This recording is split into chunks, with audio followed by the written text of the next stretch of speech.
तो hey guys, कैसे हो आप लोग। तो swallow star 2 land of origin के चैप्टर नंबर 434 में आप सभी का स्वागत है।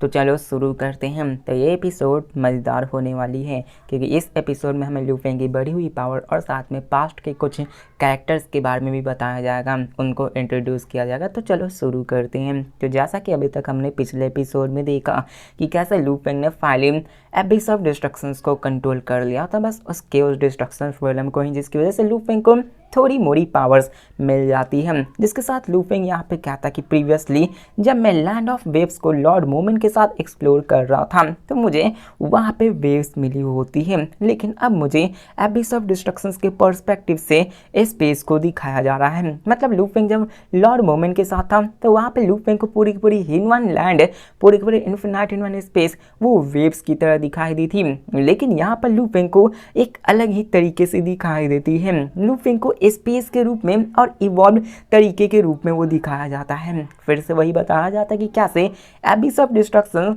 इटर्नल लैंड और हेल फायर प्रिजन वॉल ये सभी इन्फिनाइट ह्यूमन स्पेस के 3 पिलर्स में से एक हैं, और इनमें से अगर एक भी खत्म हुआ तो पूरा का पूरा स्पेस ही कोलैप्स हो जाएगा। एबिस ऑफ डिस्ट्रक्शंस और हेल फायर प्रिजन ये दोनों अपोजिट में होते हैं। अपोजिट होने के बावजूद भी ये दोनों परफेक्ट हार्मोनी में काम किया करते हैं। लू फेंग इसको अच्छे से सेंस कर पा रहा होता है। लू फेंग को ये भी पता चलता कि कैसे हेल फायर प्रिजन के अंदर से इन्फिनाइट ह्यूमन स्पेस में बाउंडलेस एनर्जी निकला करती, जो कि काउंटलेस लिविंग बीइंग्स और सारी जन्म रिसोर्सेज को जन्म लिया करती। मतलब हेल फायर प्रिजन जन्मदाता के रूप में होती है। वहीं पे इटर्नल लैंड होती है ना, वो एक डिवाइन नीडल की तरह काम करती है, जो कि अपने इन्फिनाइट ह्यूमन स्पेस के एरिया को वो स्टेबल करके रखती है, वहाँ के एनर्जी को बराबर बराबर बांटती है। वहीं पे एबिस ऑफ डिस्ट्रक्शंस वो इन्फिनाइट ह्यूमन स्पेस के हार्मफुल सब्सटेंसेस को डिवोवर करती हैं, जो कि डिवोवरिंग क्लींसिंग के रूप में जानी जाती हैं। मतलब एबिस ऑफ डिस्ट्रक्शंस वो उन सारी निगेटिव चीज़ों को खा जाती हैं जो कि इस जगह को पूरी तरह से खराब कर सकती हैं, और ये तीनों मिलकर पूरे के पूरे इन्फिनाइट ह्यूमन स्पेस को इटर्नली चला सकती है, वो हमेशा तक इसको खड़ा रख सकती है।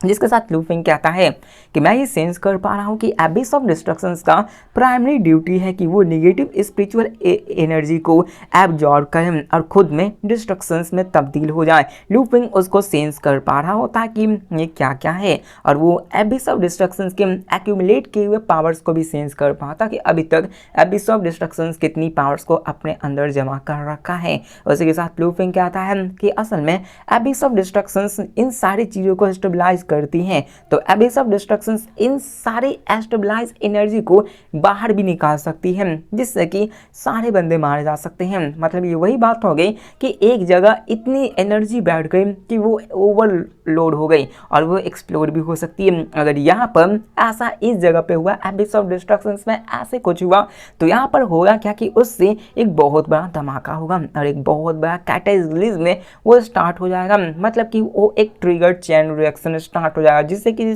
पूरे के पूरे इन्फिनाइट ह्यूमन स्पेस अंदर तब्दील में वहाँ पे चारों तरफ धमाके होने लगते हैं, सभी चीज़ तबाह होना शुरू हो जाएंगे। इसके साथ हमें ये बताया जाता कि उस टाइम अगर ऐसा कभी भी हुआ, आने वाले फ्यूचर में अगर ऐसा कभी भी हुआ, तो जितने भी 99% ऑफ ह्यूमन लाइफ फॉर्म से वो सभी मारे जाएंगे। यहाँ तक कि ह्यूमन एंसेस्टर्स में से मोस्टली वो भी तबाह हो जाएंगे, जो कि अभी तक इमॉर्टल लेवल तक नहीं पहुँचे, वो सभी मारे जाएंगे। यहाँ तक कि ऑरिजिन वर्ल्ड जिसे रेजिलिएंट माना जाता है, जिसको तबाह करना काफ़ी ज़्यादा मुश्किल होता है, वो भी इस एक्सप्लोजन में तबाह हो जाएंगे। मतलब कि अपने एबिस ऑफ डिस्ट्रक्शन से कभी ऐसा हुआ तो ये सभी चीज़ें तबाह हो जाएंगी, और लू फेंग इसको सेंस कर पा रहा होता है क्योंकि वो उसका कहीं ना कहीं एक छोटा सा पार्ट बन चुका होता है। उससे इन्फिनाइट ह्यूमन स्पेस के बारे में और भी चीज़ें पता चलने लग गई होती हैं। और साथ में हमें ये भी पता चलता कि कैसे लू फेंग को पता चलता कि इसको कितना ज़्यादा बर्डन उठाना पड़ता है, क्योंकि क्रिएशन से ही इन्फिनाइट ह्यूमन स्पेस में ये तीनों चीज़ें एग्जिस्ट करती आई हैं, लेकिन उस वक्त से लेके अभी तक कभी भी ऐसा नहीं हुआ कि वो अपने आप को एक्सप्लोड करके किसी को मार डाले या फिर कभी भी तबाही मचा दे। वो अपने बर्डन को हमेशा संभाले रखती है। जिसके साथ लू फेंग कहता है कि जब किसी एबिस ऑफ डिस्ट्रक्शंस का मास्टर बन के कोई आएगा तो वो पूरे के पूरे इन्फिनाइट ह्यूमन स्पेस को डिफाइन कर सकता है, वो उसको प्यूरिफाई कर सकता है। कहने का मतलब ये है कि हो सकता है कि फ्यूचर में ब्लास्ट हो जाए, लेकिन ये भी है कि अगर कोई उसका मास्टर बन गया उस ब्लास्ट होने से पहले तो उसको रोका जा सकता है, उसको रिफाइन भी किया जा सकता है, पूरे के पूरे इन्फिनिटी स्पेस को भी खाली किया जा सकता है। मतलब कभी मान लो लू फेंग का दिमाग सटका, लू फेंग अगर इस पूरे के पूरे एबिस ऑफ डिस्ट्रक्शन का मालिक बन गया तो लू फेंग के दिमाग में क्या आएगा, लू फेंग उसको ब्लास्ट करवाएगा। ब्लास्ट करने से हुआ क्या कि वहाँ पे जितने भी लाइफ फॉर्म से सभी मारे जाएंगे, सभी तबाह हो जाएंगे, कोई नहीं बचेंगे। और ये प्यूरिफिकेशन का ये मतलब है, दो मतलब हो सकते हैं कि या तो लू फेंग एविल निकला तो वो सब खत्म कर देगा, या फिर लू फेंग उसका एक अच्छा इस्तेमाल करेगा। लू फेंग ये अच्छे से जानता था, ये भी जानता था कि जब ऐसा होगा तो इतना धमाका होगा कि कोई भी नहीं बच पाएगा। आज तक ऐसा कभी भी हुआ ही नहीं होगा, लेकिन ये सिर्फ एक मास्टर के पोजेस करने की वजह से होता है। अब लू फेंग वो उसका एक मास्टर तो बन चुका था, लेकिन वो उसके सिर्फ एक टेनी से पावर्स को ही कंट्रोल कर सकता था, इसलिए वो ज़्यादा कुछ नहीं कर सकता था। लेकिन अगर किसको इस डिस्ट्रक्शंस को पूरी तरह रोकना है तो उसे इसका मास्टर बनना ही होगा। इसके साथ यहाँ पे लू फेंग और भी सारी चीज़ें बताने लगता है कि कैसे इसके अंदर फंडामेंटल एसेंस होते हैं, इसको मैसिव इरप्शन से ब्लास्ट किया जा सकता है, ये सब वगैरह वगैरह जो कि मैंने आपको अभी पूरे डिटेल में पढ़ा ही दिया कि इससे क्या क्या हो सकते हैं। इसके साथ लू फेंग कहता है कि अभी सब डिस्ट्रक्शंस को मास्टर करना काफ़ी ज़्यादा डिफिकल्ट है, क्योंकि यहाँ पर लू फेंग को एक चीज़ अच्छे से पता था कि एबिस ऑफ डिस्ट्रक्शंस को कंट्रोल करने के लिए कई सारे कैंडिडेट्स हो सकते हैं, और उसमें से लू फेंग एक होता है। लू फेंग को ये भी रियलाइज होता है कि एबिस ऑफ डिस्ट्रक्शन 7 पार्ट्स में डिवाइडेड होते हैं और मैक्सिमम 7 कैंडिडेट्स ही इसका मास्टर बन सकते हैं, और कैंडिडेट्स इन्फिनिटी स्पेस को पीरियडिकली क्लीन भी कर सकता है। और बात करें जो वीकर है तो यार एबिस ऑफ डिस्ट्रक्शन वो उन सभी को तबाह देंगे। मतलब यहाँ पर साफ ये कहा जा रहा है कि कोई इसका कंप्लीट मास्टर बन गया तो सबको तबाह कर सकता है, सबको मार सकता है, वो कमजोर सभी मर जाएंगे, लाइफ फॉर्म से वो जितने भी खत्म हो जाएंगे वो सभी खत्म हो जाएंगे। लेकिन इसमें ऑरिजिन वर्ल्ड भी खत्म होगा, तो लू फेंग इसका मास्टर बना तो कभी भी वो ऐसा नहीं करेगा, क्योंकि उसके खुद के लोग भी इसमें तबाह हो जाएंगे। और बात करें जो इमॉर्टल्स है तो वही सिर्फ बच ही पाएंगे। जिसके साथ यहाँ पे लू फेंग कहता है कि मैं भी इसका एक कैंडिडेट बन चुका हूँ, लेकिन मुझे अभी भी चैलेंजेस को फेस करना है। लू फेंग 34th लेवल के उस डिस्ट्रक्शन रेलम को कंट्रोल कर पाया था, लेकिन लू फेंग ये भी जानता था कि ह्यूमन एंसेस्टर्स और बाकी के लॉर्ड्स अगर वो आगे चलकर पावरफुल हुए तो वो भी इस लेवल पे कभी ना कभी आएंगे ही। अगर वो यहाँ पर आएंगे और लू फेंग को डिफीट कर दिए और रेलम इन्वॉल्व को भी डिफीट कर दिए तो वो लू फेंग उस लेवल पे राज कर सकते हैं। लू फेंग 33rd लेवल पे चला जाएगा और वो 34th लेवल के आने के बाद वो केओस डिस्ट्रक्शन रेलम का नया मास्टर बन जाएगा।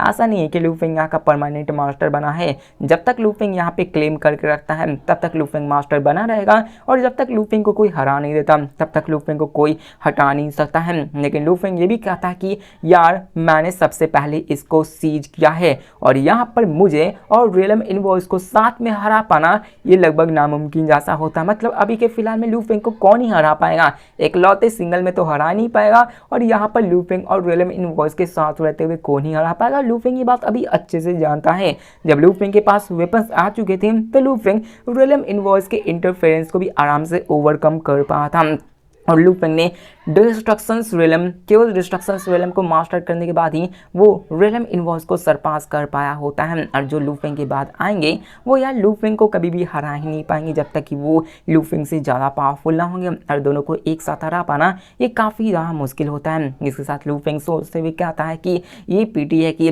मैं ह्यूमन एंसेस्टर्स को केवल डिस्ट्रक्शंस रेलम से बाहर नहीं निकाल सकता। लू फेंग केवल डिस्ट्रक्शन रेलम का मास्टर बन चुका था, लेकिन फिलहाल में उसके पास इतनी अथॉरिटी नहीं होती कि वो लू फेंग वो उन सभी बंदों को बाहर निकाल सके जिसको कि लू फेंग निकालना चाहता है। वरना लू फेंग तो ऐसे बाकी सब बंदों के लिए अपने लॉर्ड्स के लिए हाई लेवल पे आने पे काफ़ी ज़्यादा ईजी कर देगा। मतलब लॉर्ड मोमेंट लॉर्ड जिन वो 30-40 लेवल पे अटके हुए तो उसके लिए वो रास्ता आसान कर देंगे जिससे कि वो हाईली लेवल तक आराम से जा सकते हैं। लेकिन लू फेंग के पास इतनी अथॉरिटी नहीं होती है। लू फेंग केवल डिस्ट्रक्शन फिल्म को फाइनली मास्टर कर चुका था, इसी वजह से उसकी जो लिमिटेड होती है अथॉरिटी वो काफ़ी कम होती है। वो अभी के फिलहाल में एबिस ऑफ डिस्ट्रक्शंस के ऑरिजिन कोर के एक मेयर फ्रेगमेंट्स को ही कंट्रोल कर सकता है, उसके पास ज़्यादा पावर्स नहीं होता है। जब तक कि वो एबिस इसके कोर को रिफाइन न कर ले तब तक वो इसका ट्रू मास्टर नहीं बन सकता है। लू फेंग सोचता है कि जो मुझसे कम स्ट्रेंथ रखते हैं तो उसमें सेकंड भी स्ट्रॉन्गेस्ट 27 लेवल पे मौजूद है और थर्ड वो 26 लेवल पे मौजूद है और वो अभी मुझसे काफ़ी ज़्यादा दूर है। और लू फेंग के ऊपर बहुत ही कम प्रेशर अभी के फिलहाल में होता है। इसके साथ लू फेंग एबिस ऑफ डिस्ट्रक्शंस के और भी सीक्रेट्स को अनकवर करता है और लू फेंग फाइनली उन सभी को रिजॉल्व करता है कि क्या यहाँ पे होने वाला है और वहाँ पे उसे ये भी पता चलता है कि आगे फ्यूचर में उसे कितने डिस्ट्रक्शंस फ्रूट्स मिलने वाले हैं और यहाँ पे उसके फ़ायदे के बारे में भी लू फेंग को पता चलता कि उससे लू फेंग को कितना ज़्यादा फ़ायदा होने वाला है। और यहाँ पर वो डिसाइड करता कि वो कभी भी सांजू को एक डिस्ट्रक्टिव फ्रूट नहीं देने वाला है। सांजू के पास 2 डिस्ट्रक्शन फ्रूट्स आ चुके थे जिससे कि वो इसी लेवल पे आ चुकी होती है। लू फेंग सोचता कि अगर मैंने उसे एक और दिया तो इसकी वजह से उसकी लाइफ कोर एक क्वालिटेटिव लीप पे चली जाएगी जिसकी वजह से उसकी पावर्स और भी ज़्यादा बढ़ जाएगी। जिसकी वजह से लू फेंग ये डिसाइड करता है कि मैं खुद से अपने ओपनिंग को क्यों कल्टिवेट कराऊंगा और ऐसा मैं कभी भी नहीं कर सकता। और मोर ओवर सांजू ने प्रॉमिस किया था लेकिन लू फेंग कहता कि आखिरकार क्या सांजू की प्रॉमिस ट्रस्ट की जा सकती है? अगर वो ब्रेक की, वो अपने इस प्रॉमिस को तोड़ी तो मैं क्या ही कर सकता हूँ।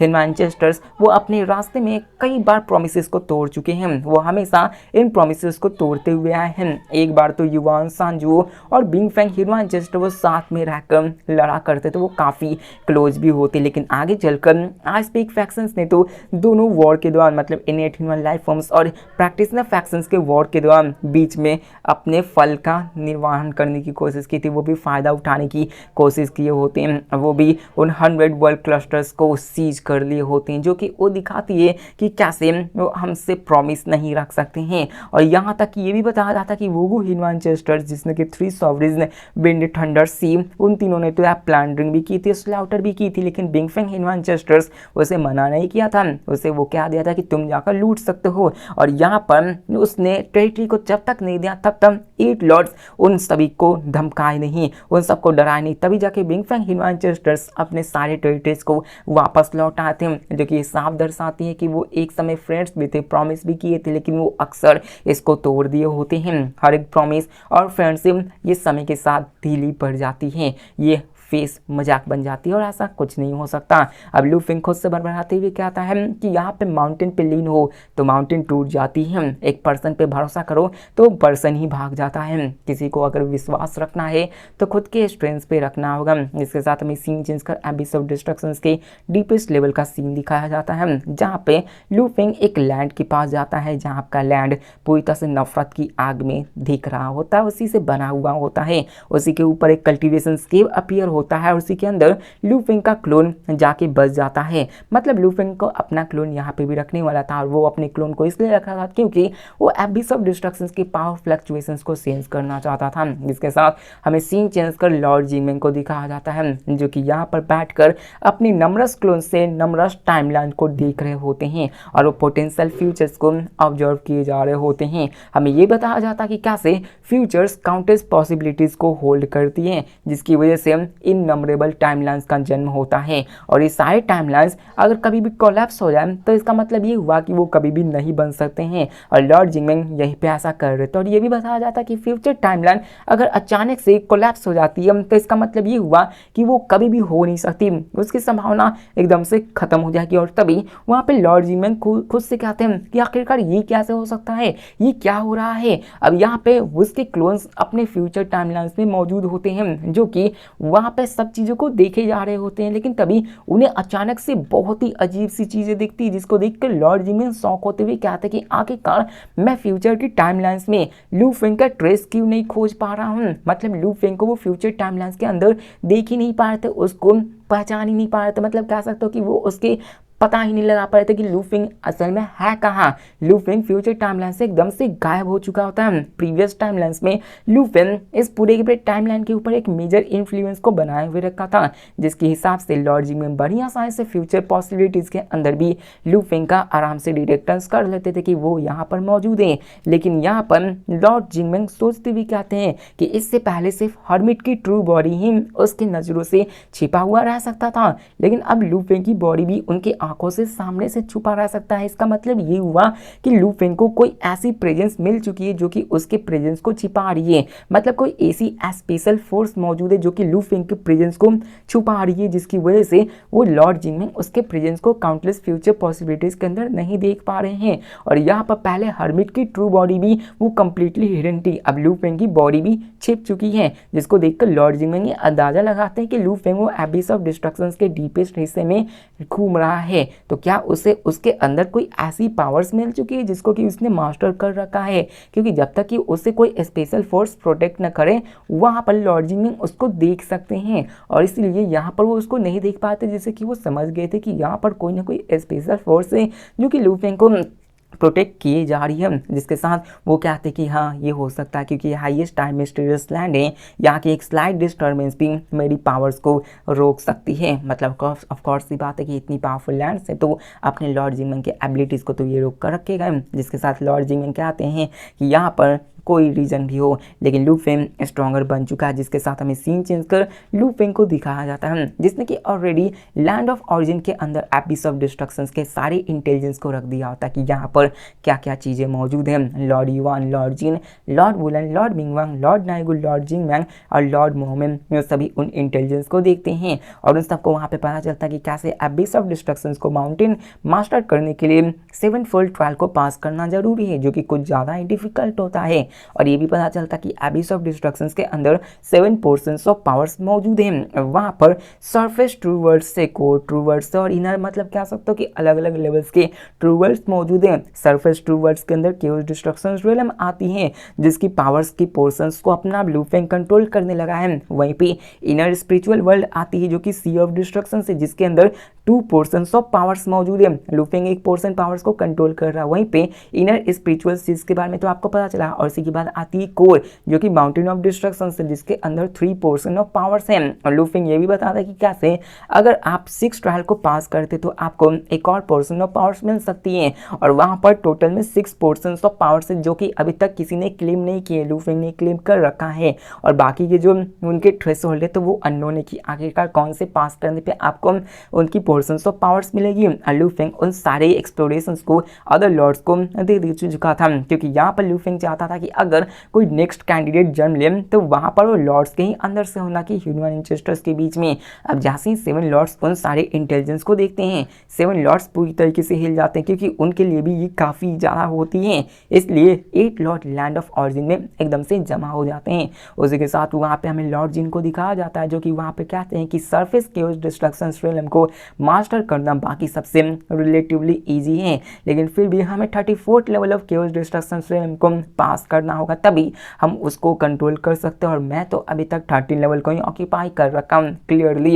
एबिस ऑफ डिस्ट्रक्शन तो मुझे कभी भी एक्नॉलेज नहीं करेगी जिसके पास एक सिंगल ह्यूमन लेवल डॉ मौजूद है। उसी के साथ वहाँ पे लू फेंग स्माइल के साथ आके देखो हेलो मेरे पास 2 ह्यूमन एंसेस्टर्स लेवल मतलब 2 ह्यूमन लेवल डॉज हैं, जो कि लाइफ एंड डेड डॉ है और ब्लेड डॉ है। अब कल एक कमेंट में एक बंदे ने पूछा था कि यार लू फेंग का दूसरा डॉ ब्लेड डॉ क्यों है, तो यार देखो जो ब्लेड डॉ है ना वही डिस्ट्रक्शन डॉ है, बस नाम चेंज कर दिया गया है। ब्लेड डॉ से क्या, आप ब्लेड से क्या करोगे, मारोगे काटोगे तो डिस्ट्रक्शन सी होगी ना, तो ब्लेड डॉ इज इक्वल टू डिस्ट्रक्शन डॉ, बस यहाँ पे राइट हैंड नाम में चेंज कर दिए। तो यहाँ पे लू फेंग ने लाइफ एंड डेड डॉ को मास्टर किया, वहीं पे दूसरा ब्लेड डॉ जो कि डिस्ट्रक्शन डॉ होती है उसको मास्टर किया है। और यहाँ पर लू फेंग ये भी कहता कि भले ही मैंने 2 ह्यूमन लेवल डॉस को मास्टर कर रखा है, लेकिन फिर भी एबिस ऑफ डिस्ट्रक्शंस को मास्टर करना ही मेरे लिए एक सपनों जैसा बन चुका है, और मुझे उसकी एक फ्रैक्शंस ऑफ पावर्स मिल चुकी है, वो मेरे लिए एक फॉर्चून लक से कम नहीं है। इसके साथ यहाँ पे लू फेंग को ये भी पता था कि वो सबसे ज़्यादा एडवांटेज में है। अगर आगे चलकर प्रैक्टिशनर्स लू फेंग की मैच भी कर पाएंगे तो लू फेंग के पास एबिस ऑफ डिस्ट्रक्शंस की पावर्स होगी, जिससे कि उनके लिए वो काफ़ी ज़्यादा डिफिकल्ट हो जाएगी। जिसके साथ लॉर्ड जिंगमिंग कहते हैं कि हाँ ऐसा तो होना ही है, क्योंकि यह हाईएस्ट लेवल की मिस्टीरियस लैंड है। जिसके साथ लॉर्ड नाइग्यू भी वहाँ पे कहते हैं कि हाँ तुमने सही कहा, क्योंकि केओस डिस्ट्रक्शन रियलम को मास्टर करने के बाद लू फेंग की स्ट्रेंथ काफ़ी ज़्यादा बढ़ चुकी है। और हम लोग जो पहले कह रहे थे कि हमें इंतजार करना चाहिए कि हमें अपने टेरिटरी को एक्सपांड नहीं करना चाहिए, वो वहाँ पे गलत थी, अब तो हमें करना ही चाहिए। लेकिन लॉर्ड मिंगवांग कहते हैं कि सबसे पहले हमें युवान के ब्रेक थ्रू का इंतजार करना होगा, तभी हम इसके बारे में डिस्कस कर सकते हैं। तो लू फेंग भी हामी भरता है। अब युवान की ब्रेक थ्रू की वजह से प्रैक्टिशनर फैक्शंस की ओवरऑल स्ट्रेंथ काफ़ी अच्छी खासी बढ़ जाएगी। और यहाँ पर अगर उन्होंने हिनवान रोड सर्कुलेशन पाथ को एक अच्छे से ओवरलूप किया, उसे अच्छे से कल्टीवेट किया, तो वो अपनी पावर्स 8 लॉर्ड्स की कंबाइंड पावर्स को और भी परफेक्टली यूज़ कर सकते हैं। उनकी कलेक्टिव कॉम्बैट पावर्स वो बहुत हद तक बढ़ सकती है और इस पॉइंट पे वो अपने मिशंस को बड़ी आराम से आगे बढ़ा सकते हैं। जिसके साथ लू फेंग वहाँ पे कहते हैं कि हमें बस युवान की ब्रेक थ्रू का इंतजार करना होगा। तो युवान भी कहता कि बस हो ही चुका है। जिसके साथ हमें सीन चेंज कर दिखाया जाता है कि पलक झपकते ही 200 एपोज पास चुके थे और युवान के लिए ये काफ़ी कम टाइम था। मतलब इसमें युवान पूरे टाइम से इल्यूजन में होते और युवान के लिए 200,000 एपोज वो कुछ भी नहीं थे, बच्चों वाली खेल थे, क्योंकि यार ये बुढ़ा बहुत ही ज़्यादा जिंदा रह चुका है। लेकिन लू फेंग की बात करें तो उसने 20,000 एपोज से ही इटर्नल ट्रू गॉड से इन्फिनाइट ह्यूमन स्पेस की मोस्ट पावरफुल पावर हाउसेस में कदम रख दिया था और इसलिए लू फेंग के लिए ये टाइम भी थोड़ा सा ज़्यादा होता है। लेकिन लॉर्ड बन चुका है तो लू फेंग के लिए ये ज़्यादा क्या ही होगा। जिसके साथ हमें लू फेंग के होम वर्ल्ड ओरिजिन वर्ल्ड का सीन दिखाया जाता है, जहाँ पे लू फेंग का ओरिजिन कॉन्टिनेंट बहुत बड़ा बन चुका होता है। लू फेंग के पास जो 360,000 केओस स्टेट्स होते हैं वो भी अलग अलग साइजेज में आ चुके होते हैं, वो भी बहुत ही अच्छे से फल फूल चुके थे और एक ट्रू गॉड की लाइफ एक्सपेंस लगभग 30,000 एपोज जितनी होती है, जिसकी वजह से 200,000 एपोज के अंदर काउंटलेस लाइफ फ्लरिश हो चुके होते हैं और काउंटलेस बंदे यहाँ पे जिंदा होकर मर भी चुके होते हैं। और ये बहुत ही जो पहले बोस्टेड एरिया थी, बैरन लैंड्स थी, अब पूरी की एक सिटीज़ बन चुकी होती हैं। जिसके साथ हमें केओस स्टेट्स के अंदर ही एक स्टेट का सीन दिखा जिसका नाम जेन कान केओस स्टेट होता है, जिसका रूलर मार्किस जेन कान ही होता है। वो अपने रेस्टोरेंट में बैठ के वहाँ के मील को एंजॉय कर रहा होता है क्योंकि उसकी लाइफ काफ़ी अच्छी चल रही होती है। और यहाँ पर वो बंदा कहता है कि मैंने कभी भी इमेजिन नहीं किया था कि मैं डुआनडोंग रिवर का जो लास्ट इनहेरिटेंस होगा वहाँ पर एक ऐसा बंदा निकलेगा जिसकी वजह से हमारे जितने भी बंदे थे 192 जनरेशंस के डुआनडोंग रिवर के बंदे, उन सब की किस्मत एकदम से बदल जाएगी। डुआनडोंग रिवर इनहेरिटेंस अगर आप सबको याद होगा तो लू फेंग को ये मिली थी ओरिजिन कॉन्टिनेंट के अंदर, जहाँ पे लू फेंग इस इनहेरिटेंस से ही अपने डॉग की पावर्स को बनाना सीखा था और ये लू फेंग की पावर्स को अच्छी खासी बूस्ट की थी। और इसका जो 193rd सक्सेसर होता है वो मार्किस का नहीं होता है। ये भी बताया जाता है कि इसको मिलाकर जो 192 जनरेशंस ऑफ डोंगडोंग रिवर होता है वो सभी उसके बिलव रिलेटिव्स वो सभी रिवाइव हो चुके, जो भी मर चुके थे वो लू फेंग के द्वारा रिवाइव कर दिए जा चुके होते हैं। और ये भी बताया जाता है कि डुआंगडोंग रिवर की इनहेरिटेंस की जो सक्सेशन लाइन होती है वो सभी एक साथ रह रही होती है। जिसके साथ वहाँ पे मार्किस जेनजांग वहाँ पे ये भी कहते हैं कि किसने प्रेडिक्ट किया था कि 193rd डुआंगडोंग रिवर के बाद जो लास्ट लॉर्ड होगा वो कोई और नहीं अपने लॉर्ड लू फेंग ही होंगे और उन्होंने मेरे इनहेरिटेंस को ही यूज़ किया जिसको कि मैंने मरने से पहले छोड़ रखा था। आखिरकार इससे ज़्यादा लक और हो भी क्या सकता है। अब यहाँ पे जितने भी डुआंगडोंग के पास्ट इनहेरिटेंस जनरेशंस के बंदे थे वो रिजरेक्ट हो चुके होते हैं और जो थर्ड जनरेशन एंसेस्टर और 192 इनकारनेशन वाला बंदा होता है जो कि डुआंगडोंग जेंग की होता है, उसे लू फेंग के द्वारा स्पेशल फेवर दिया जाता है क्योंकि लू फेंग ने जो थर्ड जनरेशन का एंसेस्टर 192 इनकारनेशन होता है उससे काफ़ी ज़्यादा नॉलेज को प्राप्त की होती है, उससे लू फेंग की पावर्स अच्छी खासी बड़ी होती है। अब यहाँ पे स्ट्रिक्टली ये भी बताया जाता है कि भले ही थर्ड एंसेस्टर्स की लेगेसी लू फेंग को अच्छी खासी प्रोवाइड की थी लेकिन लू फेंग को ज़्यादा नॉलेज 192 डुआंगडोंग इनहेरिटेंस से मिला होता है और बाकी के जितने भी डुआंगडोंग हैं उसे मॉडेस्ट कल्टीवेशन से सोर्स मिले होते जिससे कि वो खुद के रास्ते से ही आगे बढ़ सकता है। ऑफ कोर्स लू फेंग की थोड़ी मोड़ी मदद भी डुआंगडोंग को काफ़ी ज़्यादा मदद करने वाली थी। अब यहाँ पे 192 डुआंगडोंग उनको एक केओस स्टेट्स के अंदर रहने की इजाज़त मिल चुकी होती है। ये भी बताया जाता है कि जो ओरिजिन कॉन्टिनेंट आज बन चुका है उसके अंदर बहुत सारे गॉड किंग्स बन चुके हैं और उनकी एक अलग अलग फेमडम मौजूद हैं और वो सब अपने अलग अलग एबेंडेंट रिसोर्सेज को यूज़ करते हैं और वो तो कई सारे बंदे जो कि केओस रेलम्स तक भी जा चुके होते हैं। जो third generation ancestor God king जो होते हैं उसे ना ही सिर्फ एक फिंडम मिलता है, वहीं पे उसे गैलेक्सी कैपिटल के अंदर कल्टीवेशन के में मिलती है और साथ में नमरस प्रीशियस रिसोर्स भी मिली होती है। जिसके साथ जेंकन यहाँ पे सोचते हुए कहता है कि डुआंगडोंग रिवर अपने लू फेंग लॉर्ड लू फेंग के साथ ही खत्म होती है, तो यहाँ पर कोई भी 193rd डुआंगडोंग नहीं होने वाला है, वो वहाँ पे 192nd थम और लॉर्ड लुफेंग 193rd थे, तो 194 अब नहीं हो सकता है। अल्दो बाकी के दूसरे डुआंगडोंग मतलब 100 101 जितने भी थे वो अलग अलग ओरिजिन कॉन्टिनेंट के हिस्से में फैले हुए थे, लेकिन वो सभी एक दूसरे से एक ही लिनेज के साथ कनेक्ट थे, तो इसलिए वो एक साथ एक दूसरे से बात भी कर सकते हैं, ओकेजनली वो मिला भी करते हैं। और ओवर 200,000 इपोज में 519 लगभग 100,000 इपोज के अंदर लगभग 192 डुआनडोंग में से 5 ऐसे बंदे थे जो कि गॉड किंग रेलम में भी पहुंच चुके थे, जिसकी वजह से डुआनडोंग रिवर इनहेरिटेंस जो ओरिजिन कॉन्टिनेंट में मौजूद थी वो एक पावरफुल फोर्स में इमर्ज हो चुकी थी। तो आज के लिए इतना ही, एपिसोड खत्म होती है, तो मिलते हैं नेक्स्ट वीडियो में, तब तक के लिए बाय।